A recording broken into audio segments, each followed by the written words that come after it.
स्वागत अभिनंदन कर रहे हैं। देव संस्कृत विश्वविद्यालय के नवीन सत्रारंभ 2018 के शुभ अवसर पर 32वें ज्ञान दीक्षा समारोह में पधारे हम सभी के मध्य आज के कार्यक्रम के मुख्य अतिथि परम आदरणीय डॉक्टर हर्षवर्धन जी का अपनी करतल ध्वनियों के माध्यम से उनको हम अपने भाव प्रस्तुत कर रहे हैं। अस्मान् विश्वानि देव वयुनानि विद्वान् युयोधस्मज्जोराणमेनो भूरिष्ठां ते नम उक्तिं विधेम।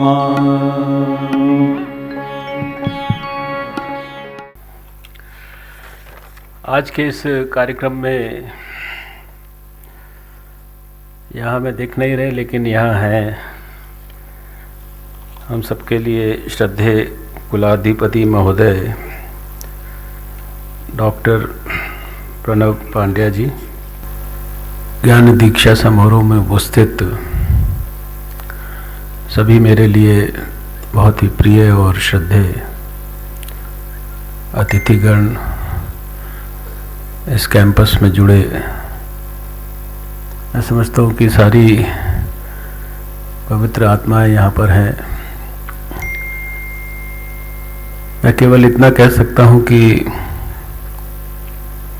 6 दशक में बहुत स्थानों पर जाने का मौका मिला है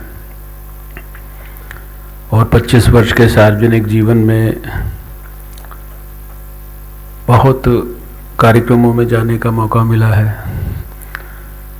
राष्ट्रीय स्तर पर भी, अंतर्राष्ट्रीय स्तर पर भी, दुनिया के कम से कम 40-50 देशों में तो जाने का मौका मिला है। वहाँ भी बड़े बड़े सम्मेलनों में भी बोलने का मौका मिला है। लेकिन जितने आनंद और संतोष की अनुभूति मुझे आज इस कार्यक्रम में आने पर हो रही है, उसको मैं ना तो शब्दों में वर्णन कर सकता और ना ही मुझे लगता है कि ऐसा अवसर दोबारा मुझे कभी किसी और कार्यक्रम में मिलेगा।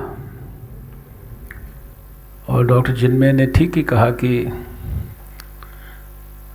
बाकी सब जगह बहुत कुछ मिल जाएगा, धन कमाने की टेक्निक भी मिल जाएगी,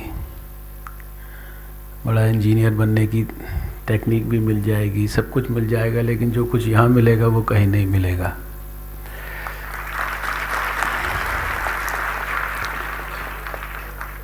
मैं सबसे पहले तो परम पूजनीय, प्रातः स्मरणीय, श्रद्धेय गुरुदेव और श्रद्धेय माता जी के चरणों में अपने हृदय की गहराइयों से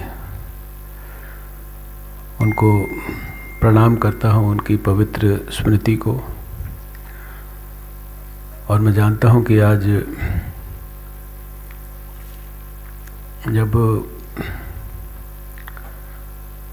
जैसा कि कहा गया कि जगह जगह निराशा दिखती है, हमारे देश में भी कभी कभी बहुत लोग कहते हैं कि कुछ नहीं हो सकता, अब शायद कुछ नहीं हो सकता, अब सब चीज़ चरम सीमा पर खराब हो गई है, ऐसे लोग अक्सर कहा करते हैं। ऐसे में मुझे समझता हूँ कि कोई एक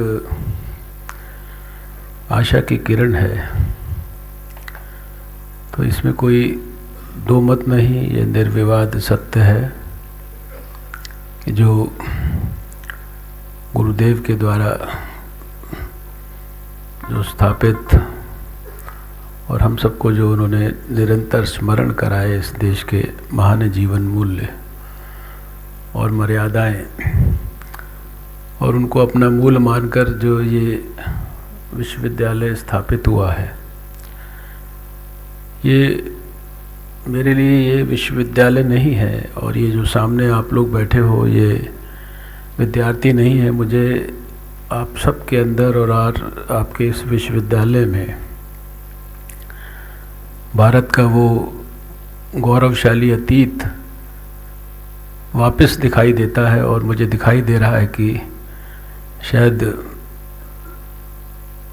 आप सबके माध्यम से ये दोबारा से हम भारत के भविष्य को उसके गौरवमयी अतीत से भी ज़्यादा सुंदर और श्रेष्ठ बनाएंगे। और शायद यही हमारे गुरुदेव का सपना था। उन्होंने अपने सारे जीवन को किस प्रकार से समर्पित किया, इसकी किसी के लिए भी उनको गहराई से जाने बगैर, पढ़े बगैर कल्पना भी करना बहुत मुश्किल है। आप भी शायद यहाँ पढ़कर चले जाओगे, लेकिन अगर उनके बारे में पढ़ोगे नहीं तो आप भी यहाँ से जाने के बाद भी शायद उनकी ऊंचाई और उनकी महानता की कल्पना नहीं कर पाओगे। और अगर मैं ये कहूँ कि हिंदू संस्कृति की पवित्रता को और महानता को अक्षुण्ण रखने के लिए भारत में अगर किसी महान ऋषि के रूप में भगवान ने स्वयं ही जन्म लिया हो तो वो शायद मेरा ख्याल से हमारे गुरुदेव थे। और ये जो कुछ मैंने कहा इसमें कोई कहते समय मुझे कोई अतिशयोक्ति नहीं लगती। जिस तरह से उन्होंने अपने बचपन से लेकर और अपने जीवन के अंतिम दिन तक इस देश की महान संस्कृति को, इस देश की महानता को अक्षुण्ण रखने के लिए कैसे जिया, और फिर जब ये लगा कि खाली इसको जीना नहीं, इसके बारे में सारे देश को स्मरण कराना भी आवश्यक है, क्योंकि लोग शायद उसको विस्मृत कर रहे हैं। तो फिर निरंतरता के साथ किस प्रकार से उन्होंने पैसेंजर ट्रेन के 3rd क्लास डिब्बों में ट्रैवल करते हुए, स्वतंत्रता का संग्राम लड़ते हुए, जेलों में जाते हुए, घर में विरोध था तो भी जो है घर से अकेले पैदल निकल गए, कई घंटा दूर आगरा में पहुंच गए। पता नहीं कितने सारे उनके जीवन के, बचपन के भी, जब आपकी उम्र के थे छोटे तो कितने स्वतंत्रता संग्राम में इतने बड़े बड़े लोग उस समय पार्टिसिपेट करते थे, वो उस समय पार्टिसिपेट करते थे। उनके जीवन को बहुत गहराई से अध्ययन करिए तो सब प्रकार के जितने सद्गुणों की आप, देशभक्ति की, समाज सुधारक की, एक अध्यात्म के लिए समर्पित व्यक्तित्व की, मानव कल्याण के लिए, राष्ट्र कल्याण के लिए, जीव कल्याण के लिए, पर्यावरण के लिए।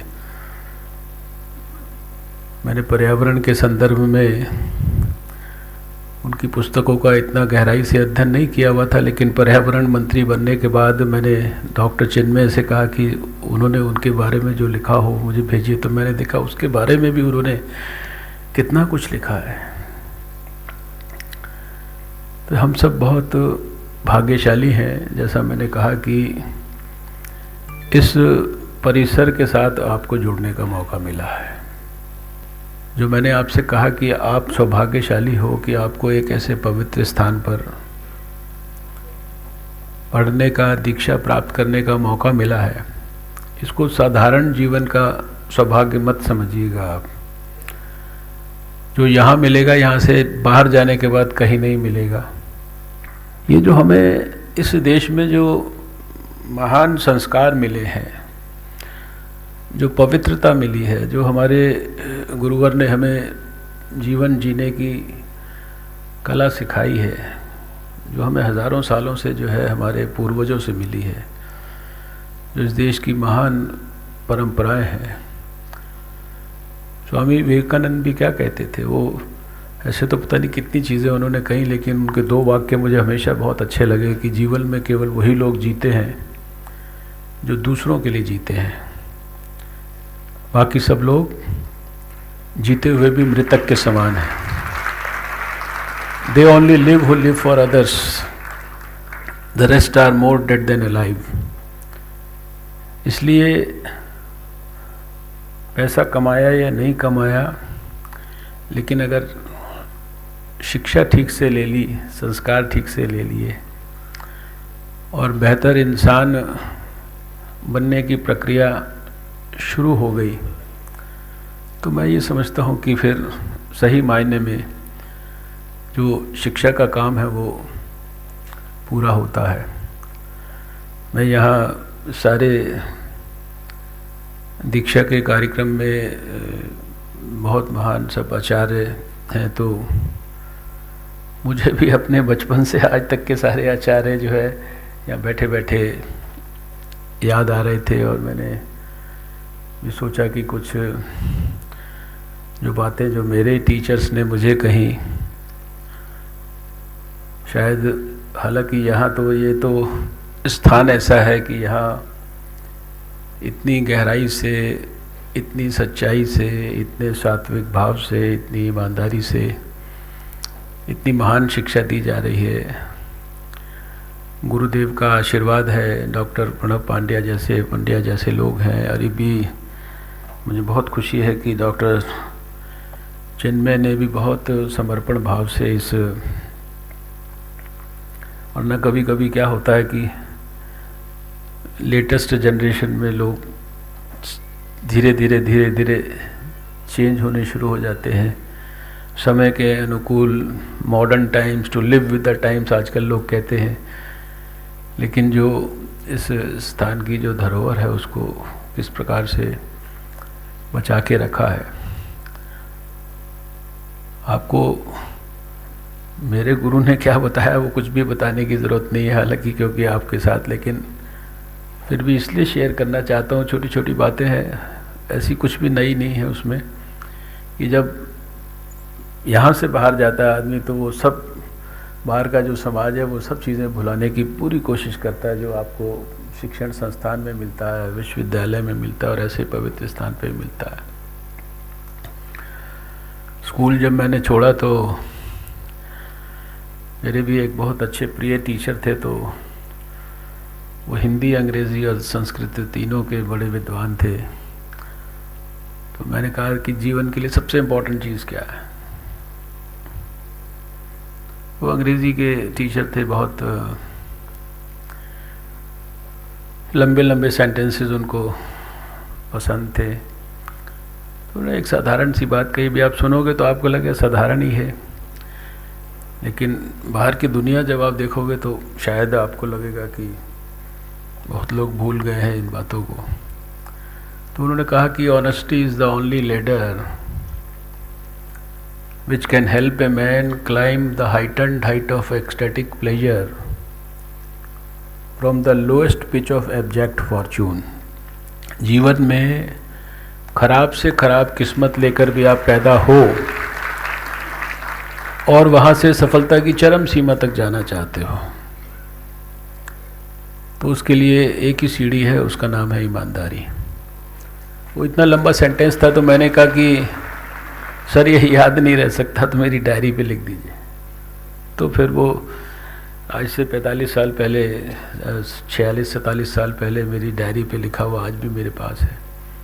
अभी जब मैं 46 साल के बाद जब उस वाक्य को पढ़ता हूँ, उसके बारे में सोचता हूँ, शायद तब उसका महत्व नहीं समझ में आया था, लेकिन 46-47 साल के बाद मुझे लगता है कि this is the eternal truth.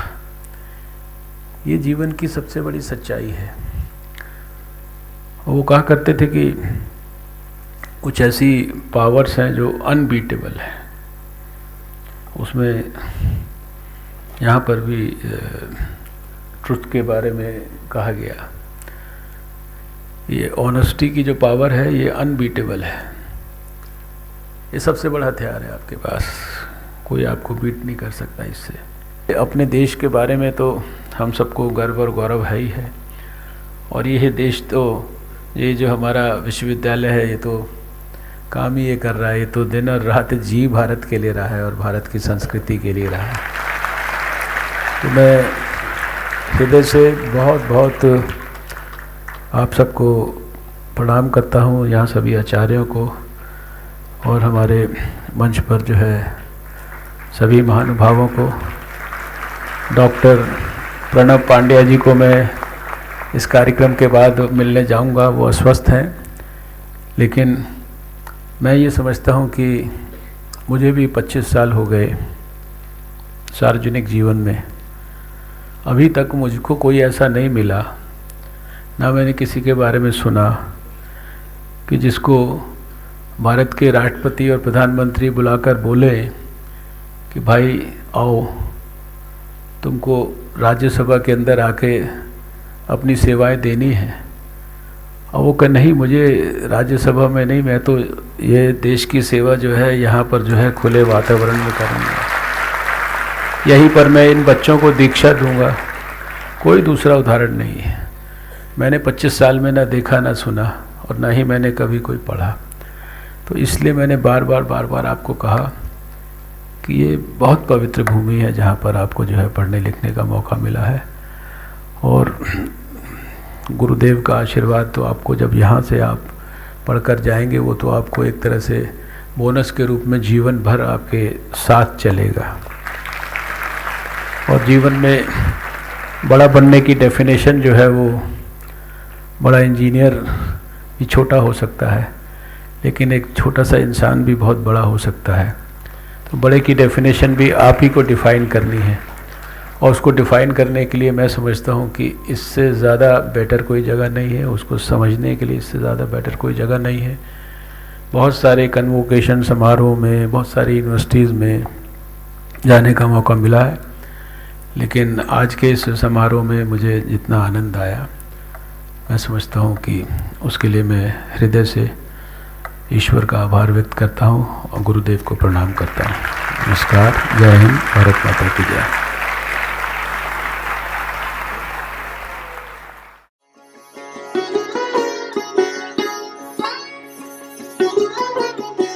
आज मुझे बहुत ही आनंद की अनुभूति हो रही है, क्योंकि सारा दिन शांति कुंज में बिताने का मौका मिला है। परम पूजनीय गुरुदेव और परम पूजनीय माता जी की पवित्र स्मृति के साथ जुड़ने का मौका मिला है। उनको नतमस्तक होकर प्रणाम करने का मौका मिला है।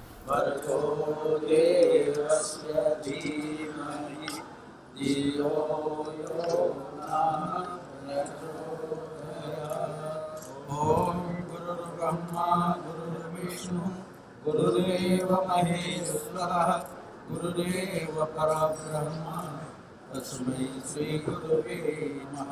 अखण्डमण्डलाकारं व्याप्तं येन चराचरं तत्पदं दर्शितं येन तस्मै श्री गुरुवे नमः। मातृवन्दे च पितृवत् मार्गदर्शिका नमोस्तु गुरुसत्तायै श्रद्धा प्रज्ञायता। मैंने गुरुदेव के दर्शन भी किए थे। उस स्थान की मिट्टी को छूने का मौका मिला है। मैं हृदय से अभिनंदन करता हूँ सभी शांति कुंज के अपने भाइयों का और बहनों का, और विशेषकर सीनियर और जूनियर दोनों डॉक्टर पंड्या का, जो कि बड़े मनोयोग और समर्पण भाव से गुरुदेव के द्वारा किए गए काम, उनके द्वारा लिए गए संकल्प और उनके द्वारा बताई गई वो बातें जो हम विस्मृत कर चुके थे इस देश में, उनको दोबारा से देशवासियों को स्मरण कराने का प्रयास कर रहे हैं। भारतीय संस्कृति और उसके महान जीवन मूल्य, उसकी महान सांस्कृतिक परंपराएं, उसकी गहराई और उसकी ऊंचाई, उसके बारे में जितना गुरुदेव ने लिखा है शायद भारत में किसी ने नहीं लिखा, और शायद कोई लिख भी नहीं सकता। मुझे लगता है कि गुरुदेव की सब बातों को इस देश के एक एक नागरिक तक मॉडर्न कम्युनिकेशन टूल्स का इस्तेमाल करके जन जन तक पहुंचाने की आवश्यकता है, और इस बात को एक आंदोलन के रूप में विकसित करने की आवश्यकता है। जिस प्रकार से उन्होंने सभी देशवासियों को एक बेहतर अच्छा इंसान बनने के लिए प्रेरणा दी, भारतीय संस्कृति की रक्षा, भारतीय संस्कृति के संवर्धन के लिए जुटने के लिए प्रेरणा दी, और जिस प्रकार से उन्होंने सारे देशवासियों को पर्यावरण की रक्षा में अपना समर्पण किसी न किसी रूप में देने के लिए प्रेरणा दी। और खाली प्रेरणा ही नहीं दी, उन्होंने अपनी हज़ारों किताबों के माध्यम से अपने विचार सरल भाषा में लोगों तक पहुंचाए। आज का दिन शायद उन सब चीज़ों को गहराई से आत्मसात करके दोबारा से नए भारत के निर्माण के लिए जुटने का समय है। प्रधानमंत्री नरेंद्र मोदी भी यही चाहते हैं कि गुरुदेव के दिखाए गए मार्ग पर भारत चलकर पुनः उसी प्रकार से ऊंचाइयों को छुए जहां उसका भविष्य उसके गौरव में अतीत से भी ज़्यादा सुंदर और श्रेष्ठ हो। मेरा श्रद्धेय गुरुदेव को और श्रद्धेय माता जी को नतमस्तक होकर फिर से प्रणाम। हमारे YouTube चैनल शांति कुंज वीडियो गायत्री परिवार को सब्सक्राइब करें एवं बेल आइकन जरूर दबाएं ताकि गायत्री परिवार की विभिन्न गतिविधियों की जानकारी आपको मिलती रहे।